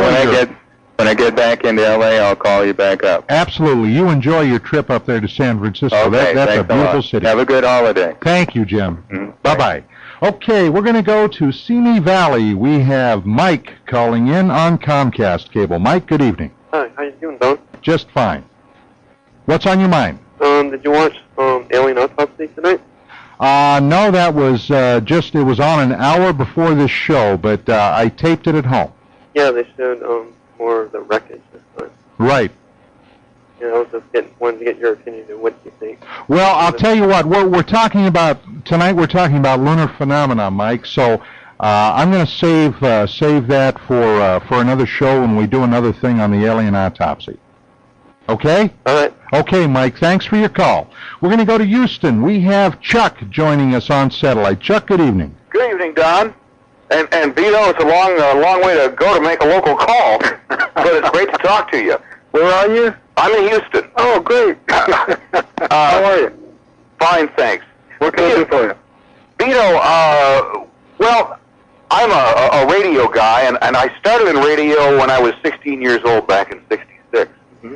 I remember on the wire, on the news wire, I can't remember if it was AP or UPI, Mm-hmm. in '67, there was actually a two-sentence story that crossed the wire Mm-hmm. that said lunar orbiter had photographed what appear to be man-made structures or Mm-hmm. human-made structures in the floor of the Mare Crisium crater. Mm-hmm. And I thought, my goodness, this is the story of the century. And I waited for a follow-up, an expanded story version of that to cross the wire. It never did. No, it never did.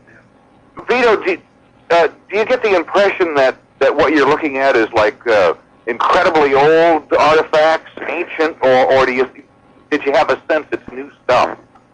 A combination of both.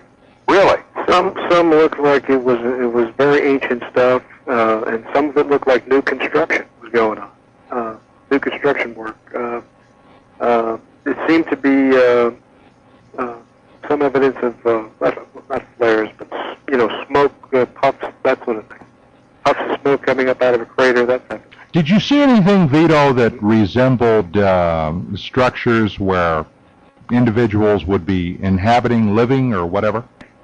It's hard to say. I do see. We did see things that would give you the impression. Yes, it's kind of like a hut. It's kind of like a dome. I'm not really sure what it was, but it was nothing that was definable as, let's say, a city or a block or that type of thing. Nothing that would stand out as obvious housing. You see what I mean?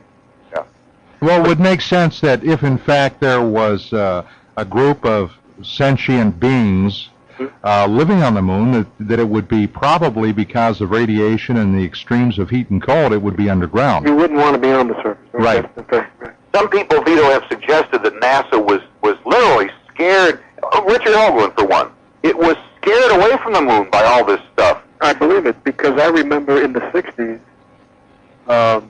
the fellows from my generation were very aware of what the government was doing because of the Vietnam thing. So we kept an eye on everything that was happening. Right. Every announcement, that sort of thing.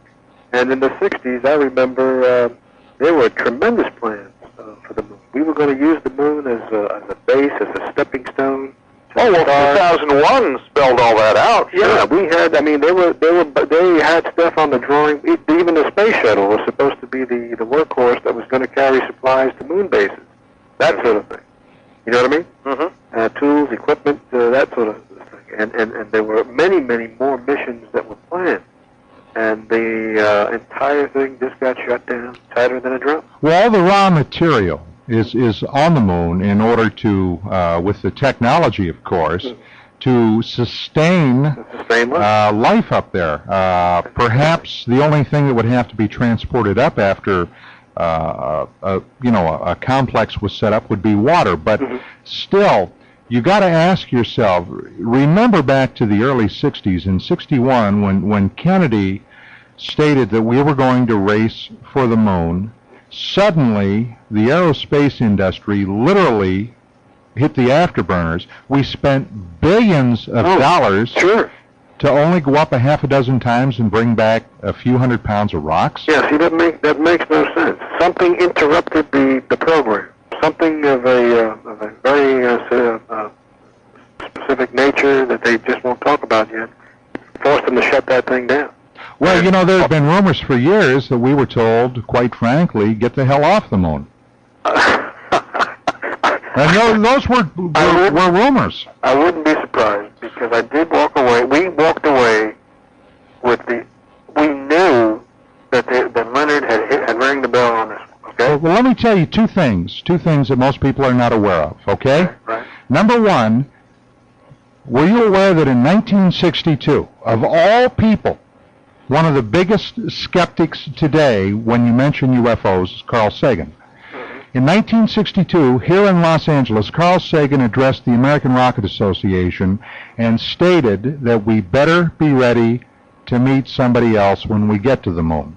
And I'm paraphrasing, but that's what he said. I was not aware of that. And number two, were you aware that when the astronauts went to the moon in the Apollo mission, that they were armed?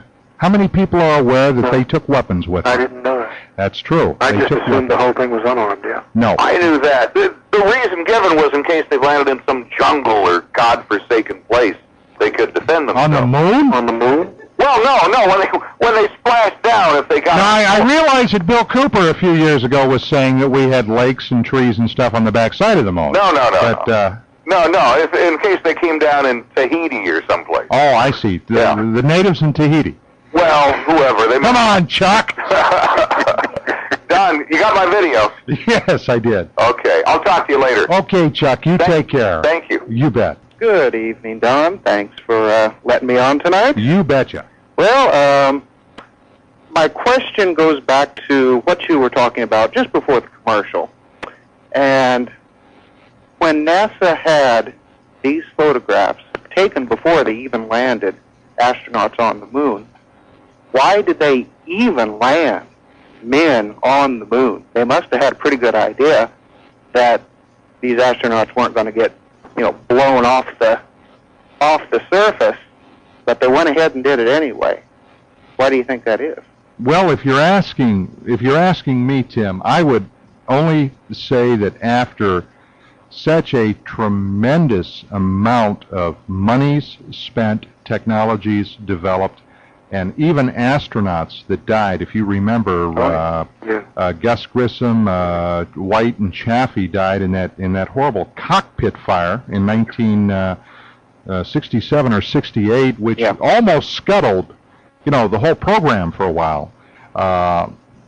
How could they have explained stopping, getting off the horse in middle stream, and walking backwards? Yeah. I think that by that time, now this is my speculation, okay? Mm-hmm. I think that by that time they had no choice but to go ahead. It's kind of like the airline pilot that flies flying across the ocean, and there's a certain point that once he crosses that point, he has to go ahead because he doesn't have enough gas to go backwards.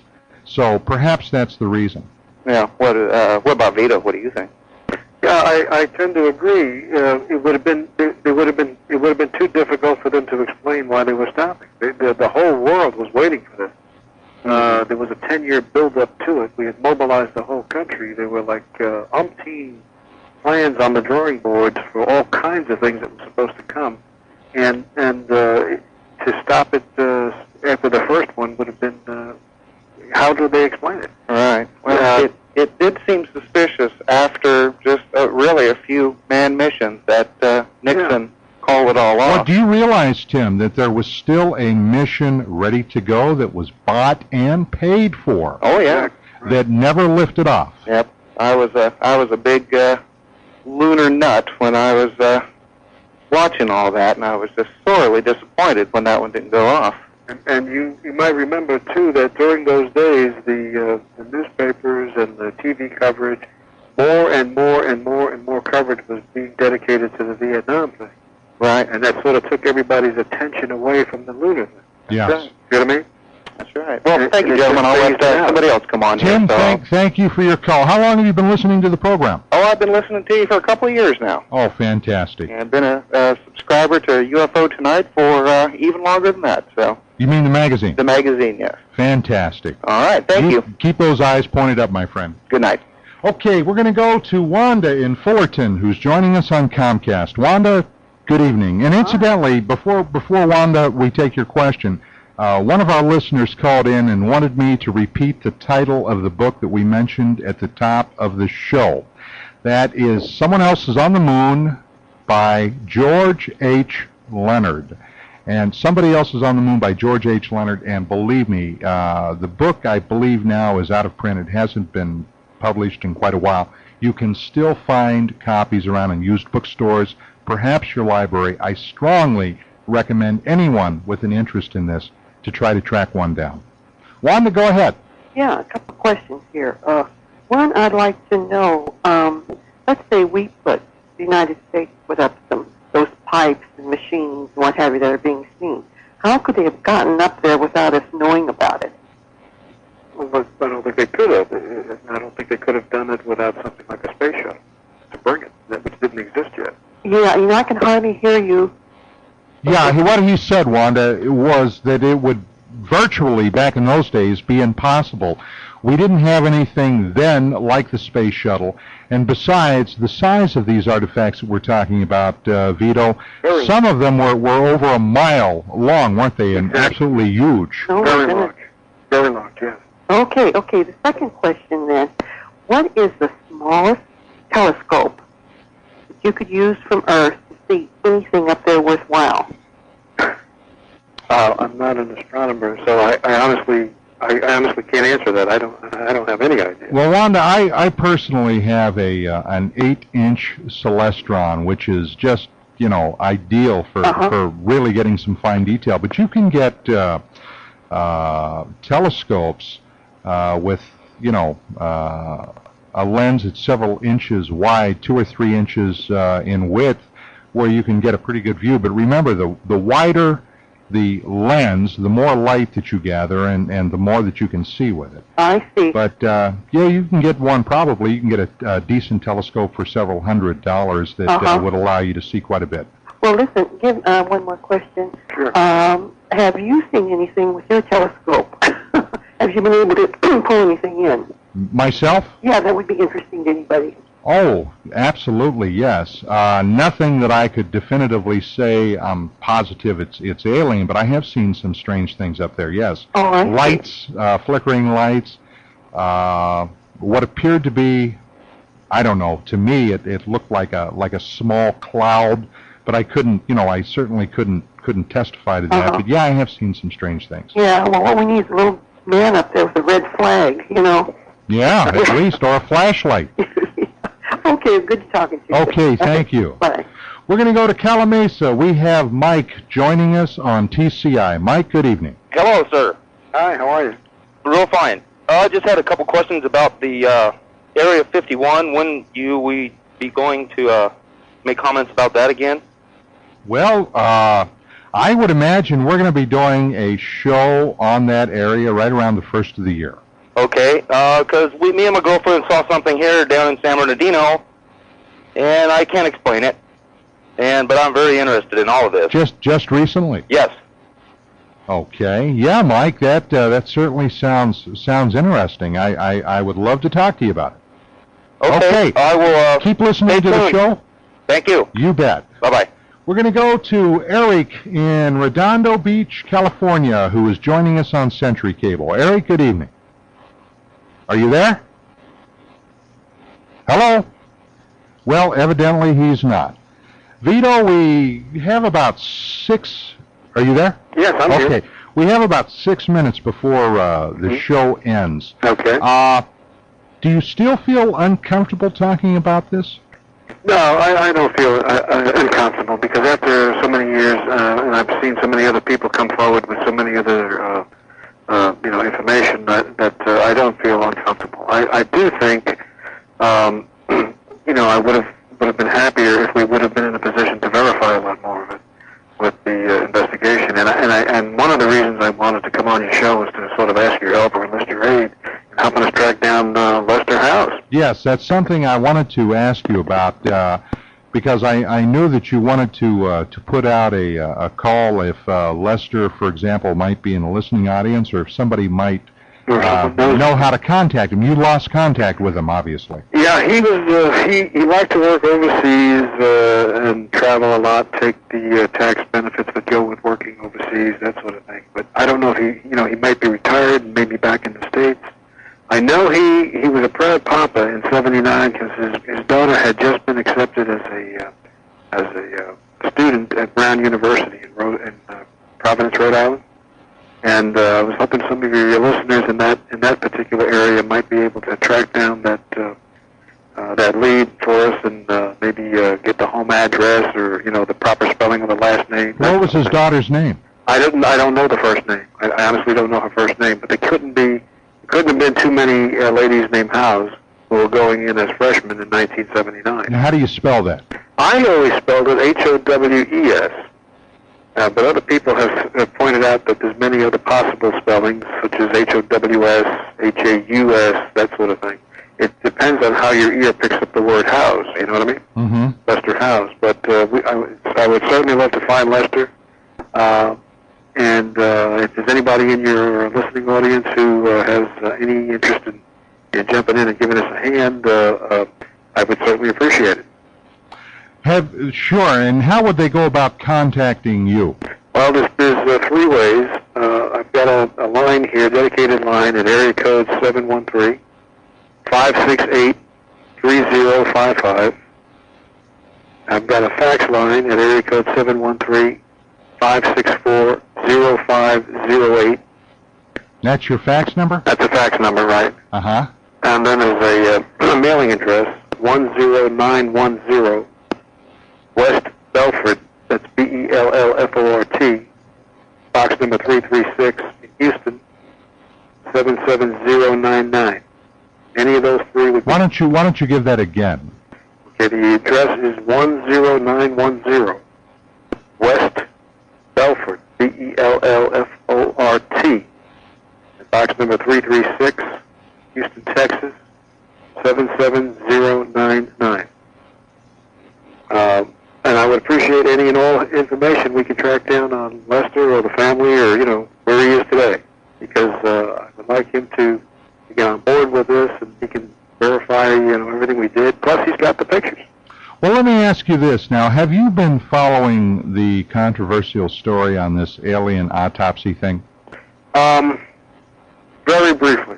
Okay, the reason I ask is because Representative Steve Schiff from New Mexico, who, as a matter of fact, was a guest on this program a number of months ago, Representative Schiff expressed an interest in this field. He was trying to get to the bottom of what transpired in Roswell, New Mexico almost 50 years ago. Right. And I would think that this story that you relate about NASA would be of particular interest to our nation's lawmakers. A bureaucracy, any government bureaucracy, supposedly is supposed to be working for the public, and it really sounded, the story you told us tonight just, I think, goes beyond the pale, Vito. We're out of time. Thanks very much. Hope you enjoyed this edition of Don Echo Live. Hello? Yeah, that was Larry King telling us we're out of time. Okay, I didn't know what that was. Yeah, we have roughly 1 minute. Have you thought about contacting any of these representatives, especially in Texas? No, I haven't, but I guess probably ought to be a good idea to look into. Why not? Well, that's what the heck they're there for, so they tell me, Vito. Right. Well, look, I've got to thank you so much. This has been an absolutely fascinating 2 hours. Well, I want to thank you for having me. I appreciate your offer to have me on the show, and I really enjoyed it. Well, we definitely are going to do a follow-up program on this, Vito. Good. And you and I will be in touch probably within the next week. Once again, thanks so much. Fantastic program. Keep those eyes pointed up, Vito. Thank you very much. Okay.